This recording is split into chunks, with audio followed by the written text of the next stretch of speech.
ജന്മാവകാശ പൗരത്വം ട്രംപിന് അനുകൂല വിധിയുമായി സുപ്രീം കോടതി. ഫെഡറൽ നീതിന്യായ വ്യവസ്ഥയുമായുള്ള പോരാട്ടത്തിൽ US പ്രസിഡന്റ് ഡൊണാൾഡ് ട്രംപിന് സുപ്രധാന ജയം. US-ൽ ജന്മാവകാശ പൗരത്വത്തിന് നിബന്ധനകൾ വയ്ക്കാനുള്ള ട്രംപിന്റെ തീരുമാനത്തിൽ ഇടപെടാൻ ഫെഡറൽ ജഡ്ജിമാർക്ക് അധികാരമില്ലെന്ന് സുപ്രീം കോടതി വിധിച്ചു. പ്രസിഡന്റിന്റെ എക്സിക്യൂട്ടീവ് ഉത്തരവുകൾ തടയാൻ ജഡ്ജിമാർക്ക് അധികാരമില്ലെന്നും കഴിഞ്ഞ ദിവസം പുറപ്പെടുവിച്ച വിധിയിൽ പറയുന്നു. സുപ്രീം കോടതിയിൽ 9 ജഡ്ജിമാരിൽ 6 പേരും വിധിയെ അനുകൂലിച്ചു. 3-നെതിരെ 6 ഭൂരിപക്ഷത്തിലാണ് വിജയം. സുപ്രീം കോടതി ഉത്തരവ് പ്രകാരം ഫെഡറൽ കോടതിയുടെ ഉത്തരവുകൾ ഇനി രാജ്യവ്യാപകമായി പ്രാബല്യത്തിൽ വരില്ല. മറിച്ച് അതാത് സംസ്ഥാനങ്ങളിൽ മാത്രമായിരിക്കും ഇത് ബാധകമാവുക.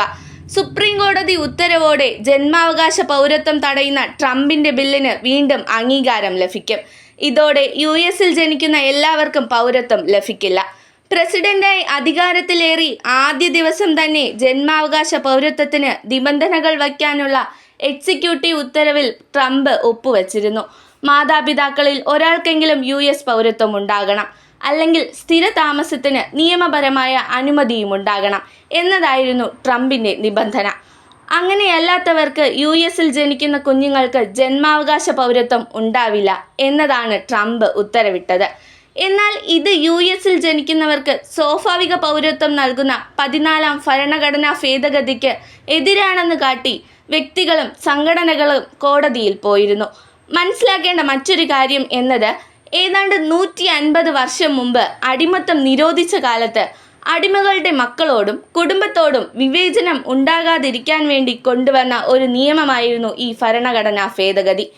ഇത് നിരോധിച്ചുകൊണ്ടുള്ള ട്രംപിന്റെ ഉത്തരവിന് ഒരു കോടതി സ്റ്റേ നൽകി. അതിനെതിരെയായിരുന്നു സുപ്രീം കോടതിയെ സമീപിച്ചത്. ഇതിനോടനുബന്ധിച്ചാണ് ഇപ്പോൾ ഒരു സുപ്രധാന വിധി പുറപ്പെടുവിച്ചിരിക്കുന്നത്. വിധി ഗംഭീര വിജയമാണെന്ന് ട്രംപ് അവകാശപ്പെട്ടു.